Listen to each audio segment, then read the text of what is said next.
Black Bar Association of Will County, the president. Yes. Oh, please come forward now. Right now. Okay. Arvid Johnson, University of St. Francis, come forward, please. Gwen Ulmer, District 86 of Joliet. Cheryl McCarthy, Joliet Township High School Superintendent. Bob Oderick, Joliet City Council. Odeker. Brian Benton, Joliet Police Chief, right here. Come on, right up here. We get a great picture. Thank you, I appreciate it. Brian Benton, Joliet Police Chief. L. Rockner, Joliet Police Department. Andy McCallett, I'm pronouncing it wrong, I'm sorry. Joliet Junior College Board of Trustees Chairman. Luann Johnson, Lockport District 204. Glenn Markham, Joliet Park District. Now I know I called more names than that. Where are you? Come on. Come forward, please. We get this quick photo and then we'll let you go. Okay, Timothy Broderick, Joliet Park District. State Representative Natalie Manley, and State Representative Larry Walsh Jr. Thank you so much for coming. Give them a hand, please.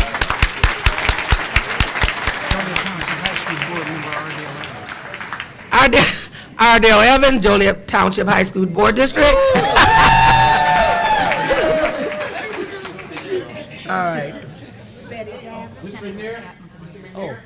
Senator Pat McGuire? Yes, all right, okay. Councilwoman Betty Gavin.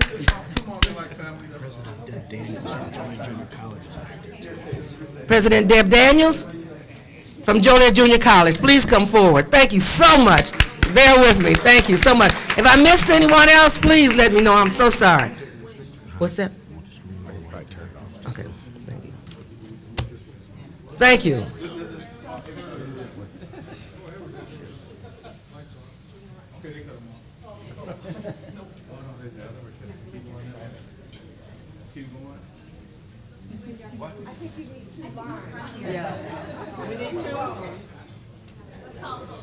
I'm in the back. Yeah, that's pretty hard. The light, wait, I turned it on. You got it? Okay, good, that's good.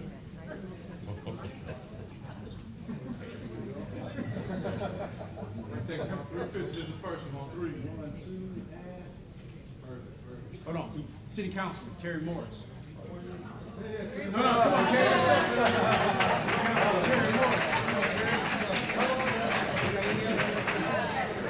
I'll make it official. City Councilman Terry Morris.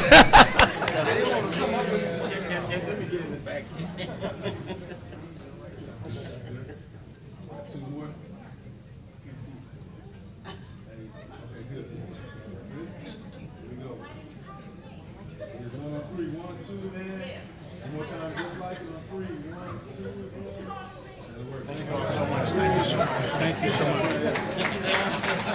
She said, "Where's my clock?" Should I stay close by? Yes. Thank you very much. Give them another hand, please. I appreciate it. Thank you so much.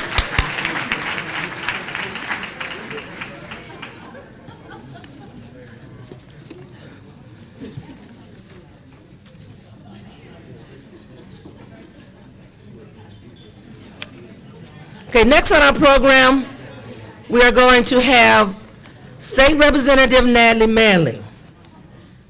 State Representative Natalie Manley, I'm sorry, tongue twister, has been serving in the Illinois General Assembly since 2013. She is a registered and licensed certified public accountant. She has attended both Joliet Junior College and the University of St. Francis. Representative Manley is an active community volunteer for United Way of Will County and a former member of CASA of Will County. She has one daughter, Bridget, and today she is going to tell us about the legacy and share with us the legacy of Martin Luther King Jr. Give her a hand, please.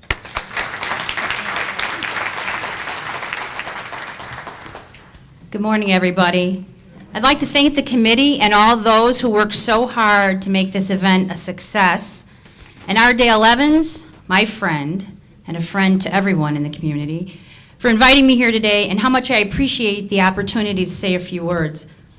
I'm honored to be part of today's celebration, and even though I work as a legislator in Springfield, don't worry, I'm not a Washington politician. I was in the back room, I was back there, I heard him. My name is Natalie Manley. I have been a state representative in the 98th House District for 2 years now, and I'm about to begin my second term. I would like to share a personal story with you, how Dr. King has influenced me, the impact of his legacy, and how Dr. King has helped me do my job as a legislator. But before I get to that story, I'd like to mention a few random thoughts. Some of us have to prepare for these things, like I'm not Ardale, he walks up here, grabs a microphone, captivates the audience. I sit there like, how does he do that? So I had to do some research, and he never has paper. I always have paper. So I read a lot about the history and thought about the world since the time of Dr. Martin Luther King Jr. and his legacy. I wondered how we were living the legacy. I think one of the most important things that Dr. King did was that he taught people that in order to make progress in the advancement of civil rights or any other social agenda, people have to get involved. Don't wait for others to act on your behalf or in your best interest. Doesn't happen. Join forces with those who are attempting to make a difference and who toil tirelessly over trying to change and make our communities better. The March on Washington was during a time before there were cell phones and Twitter and Snapchat, and all those things I cannot even do. But think about how amazing it was to be able to mobilize, organize, and 200,000 people converged on Washington, D.C. to tell their legislators they would no longer stand for the injustices in this country or anywhere else. Coordinating a gathering of that magnitude was a phenomenal feat in itself, but people were ready for change. People said you could feel the electricity in the air that day and that the winds of change were blowing. What's happened to the winds of change? Even with all the technology we have at our disposal, I wondered, would any of us be able to find 200,000 people that would make the trip? What about 2,000? He told us that we have to fix our broken system, but not through violence, but rather through peaceful protest and purposeful, respectful discourse. Not only with our lawmakers, but with each other. The conversations have become difficult today, but the issues get forgotten, and the anger that's fueled by the frustration we feel oftentimes becomes the focus. No wonder we can't find solutions. We're spending so much energy on the wrong things. It happens here in our communities, and it happens in Springfield. Anger trumps reason. What happened to decorum and civility? Why can't we discuss our points of view without insulting those with whom we disagree?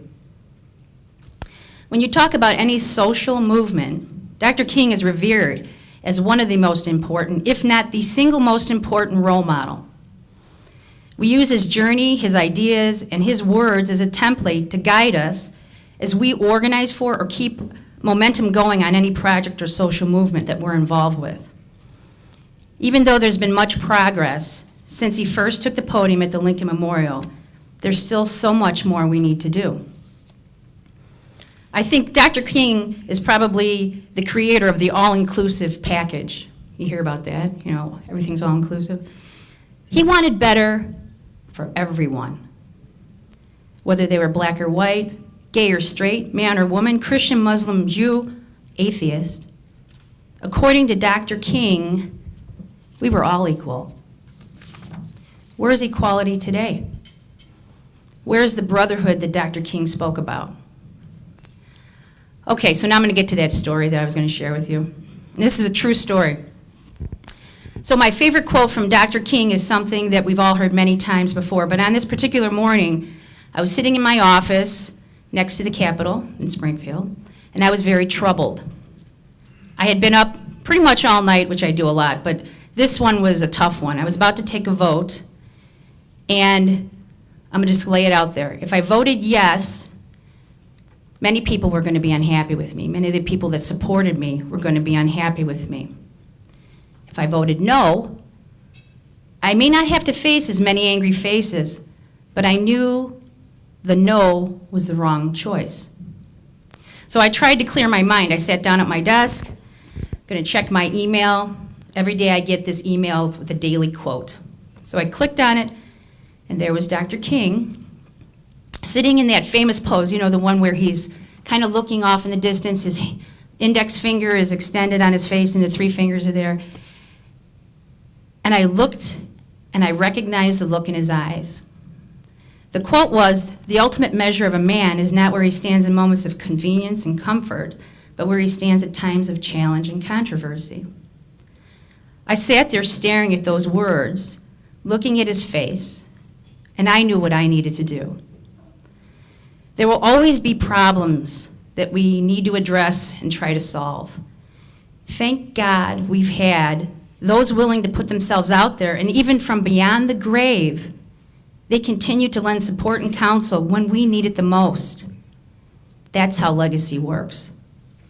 The message lives on, the legacy lives on, the dream lives on. Thank you.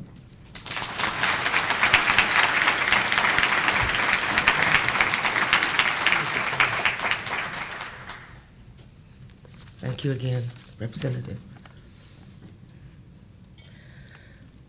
Okay, we will now have Elder Stephen Evans, and he will come forward and introduce the keynote speaker. Elder Stephen Evans from the Upper Room Ministry, please. Thank you.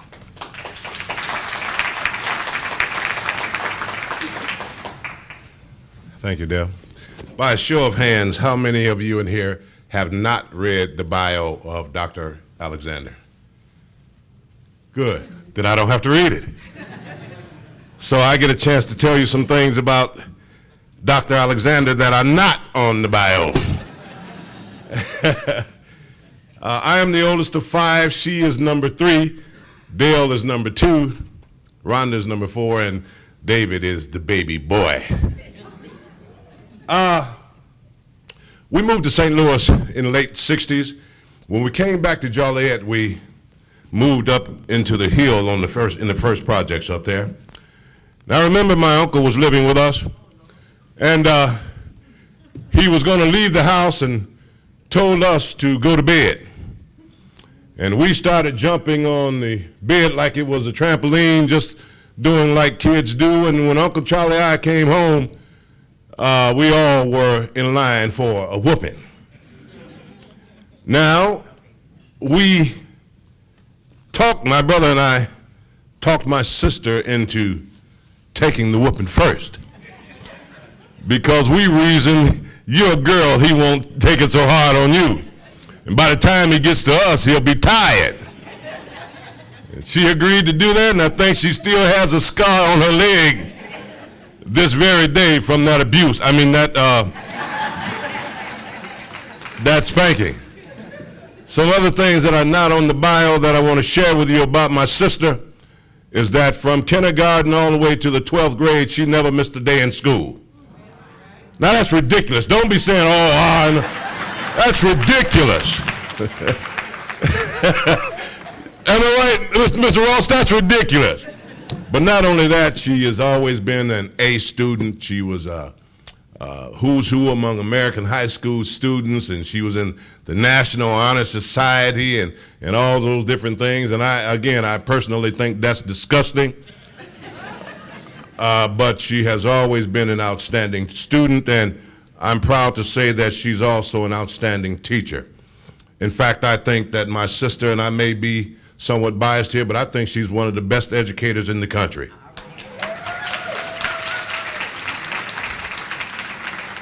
And if you read her bio, there are many more things, many more accolades that could be added to that. But again, I think that she is one of the most outstanding educators in the country. And so it is my distinct honor and my great pleasure to introduce to some and present to others, my sister. Now, I want to do it like Steve Harvey would do if he were here. So ladies and gentlemen, won't you please be kind? Stand to your feet. Put your hands together and show your love for Dr. Tammy Lynn Rage Alexander.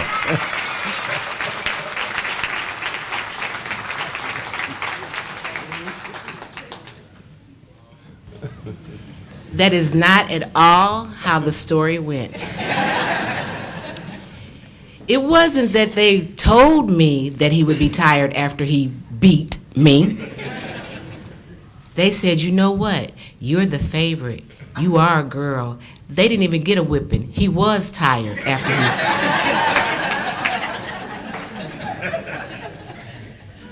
And he didn't tell you about the other whipping I got for him either, see? I mean, you know.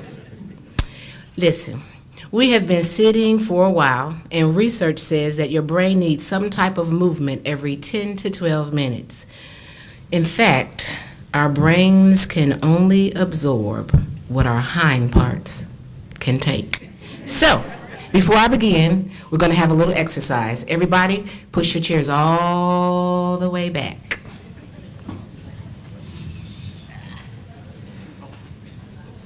And so this is going to be a practice run. On the count of 3, you're going to jump up and say, just like me.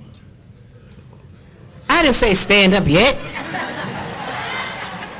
1, 2, 3. Just like me. Oh, y'all did good. All right, so if something I say resonates with you and it is just like me, you know what to do, right? All right, lived in any of these places in Joliet, the Hill, the West Side, the South Side. Okay, wait. I have to finish it. And then you, okay, all right, okay, okie dokie. You are a graduate of Joliet Township High School, Central, West, or East, that other school. Oh, y'all, I'm proud to be a graduate. Y'all needed to do that a little better. Okay, but that's all right. Bust to school. Okay, it's like a chord together. It's not stereo. Okay. Walked to school. Okay, this is a long one. You were or are a Boy Scout, Girl Scout, Scout leader, or have ever eaten Girl Scout cookies.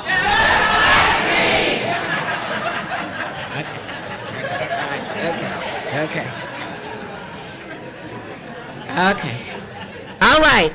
This is the last one. You are connected to anyone else in this room.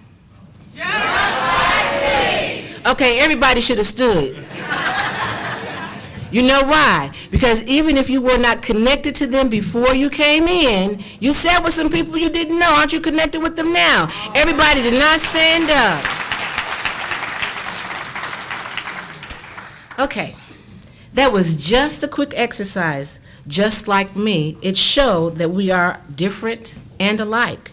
We are diverse and the same. We are divided and united. C. Joy Bell puts it like this: we are all equal in the fact that we are all different. We are all the same in the fact that we will never be the same.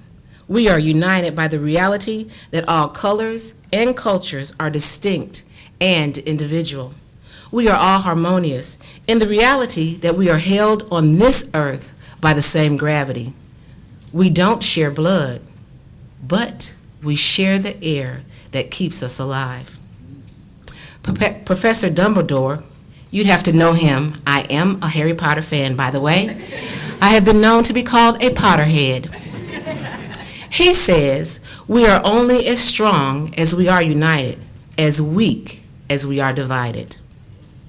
I'd like to thank my big brother. You all call him Elder Stephen Don Evans. He's Stevie to me. For that introduction, and yesterday was my birthday, and they took me to one of my favorite restaurants. There was some controversy. Did I want to go to Marishka's? How many would have chosen Marishka's? Not my choice. They wanted to take me to Al's. How many would have chosen Al's? Okay, that wasn't my choice either. We went to Bager's Pizza. How many? You do understand, I live in Alabama, and there's nothing like Chicago-style pizza, right? So, when you come home, you fiend for things.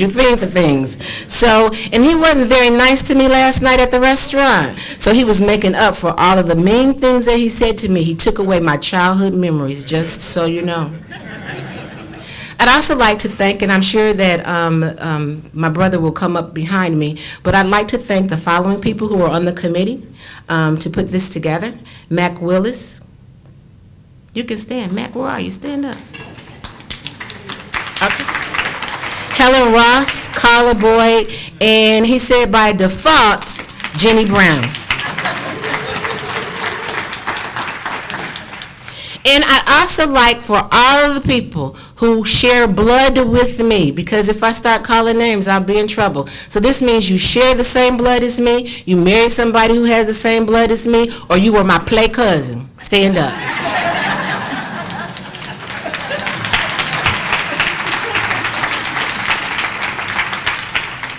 So that's my peeps. But for real, I have 3 very special friends here. Not that all of you are not my friends, but these are my classmates. We are the class of 1978 from Joliet Township Central, the 100th graduating class. I'm not a proud Stillman, am I? With my classmates, please stand. Debbie Gently.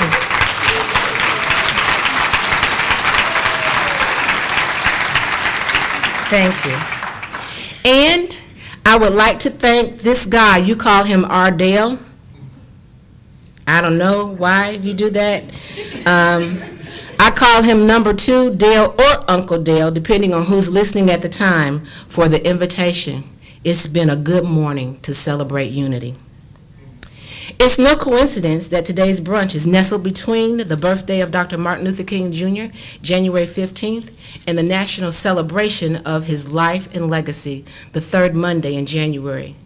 This week, I decided to give a daily quote from Dr. King on my Facebook status. The one that resonates the most with me says, "The ultimate measure of a man is not where he stands in moments of comfort and convenience, but where he stands at times of challenge and controversy." Perhaps the state senator and I were thinking alike. I moved you up to a senator. I know you're a representative. I'm just speaking it into your life.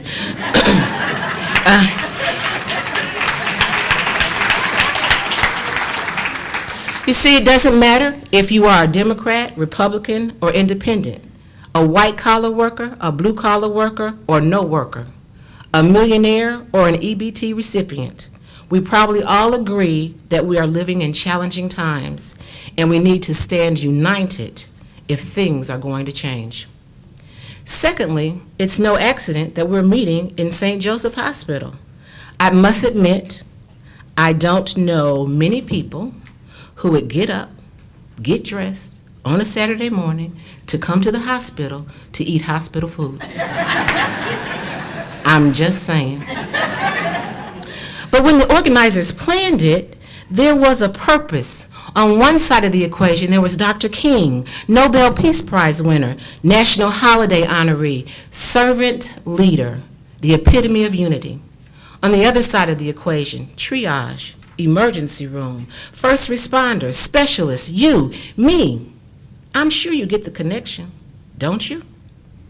Okay, you might not see it right now, but in a few minutes, I hope you will. As I considered Dr. King, unity, and St. Joseph's Hospital, this thought came to mind. 911, an emergency call for unity. Our coming together today is a tribute to Dr. King and other trailblazers who saw the need for a connected human race, who saw diversity as a good thing. What may not be so clear is why a hospital? My guess is none of us would want to have a reason to call 911, but the truth of the matter is we are grateful that it is available when needed. According to Steve Parr, you can dial 911 from 98% of the phones in North America and receive an immediate response. The operator will diagnose the nature of your situation and dispatch a first responder to provide aid in your crisis. I just happened to have a transcript from a recent 911 call. As I read it, I was intrigued. Operator, you've reached the Unity First Responder Hotline. This is Officer #United, that's spelled capital U, the number 9 TED speaking. What is your emergency? Caller, please, we need help. We need unity. Operator, what's wrong? Is everyone okay? Is someone injured? Caller, no, it's our community. I don't know what you call us. We used to be a community, but we've lost our unity. Killings, robberies, name-calling, finger-pointing. We just don't get along. No one is listening to the other person's point of view. Operator, calm down now. We're going to get you some help. Please stay on the line with me.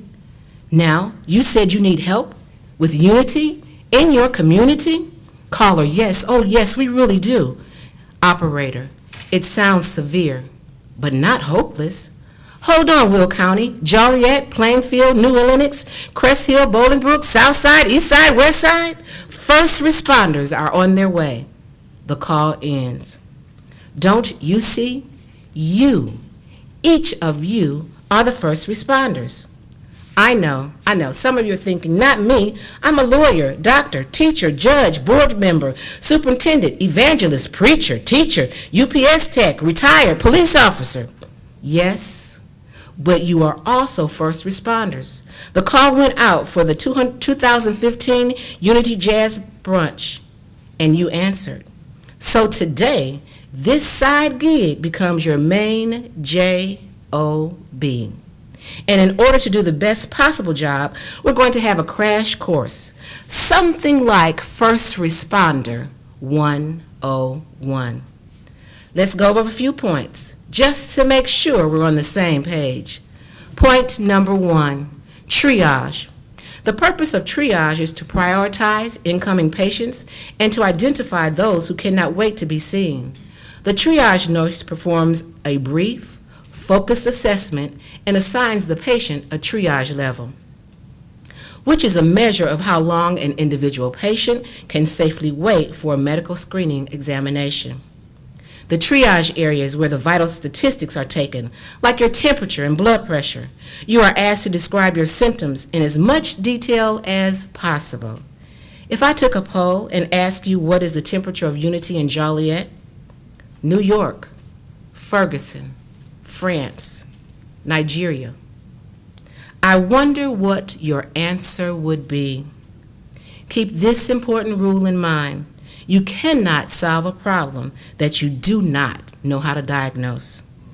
Triage, where first responders begin to ask the tough questions. Point number 2, the emergency room. The emergency department is often a frontline venue for delivery of primary medical care. A trip to the ER is unplanned. First responders must provide initial treatment for a broad spectrum of illnesses and injuries. Some are life-threatening. The ER is always open, 24/7, 365. It never closes. The ER is never too busy to take one more patient. Now, I didn't say it wasn't busy, and I didn't say you'd have to wait, but let's remember this one important thing that Parr says about the emergency room. Though the wait is long and the bill is high, the trip usually beats the alternative. The emergency room can be a place where healing begins. Point 3, teamwork. Hospital personnel provide a great framework for teamwork. Doctors, nurses, technicians, anesthesiologists, dietitians, and others come together to provide the best possible care for the patient. Remember the transcript I read earlier, the 911 call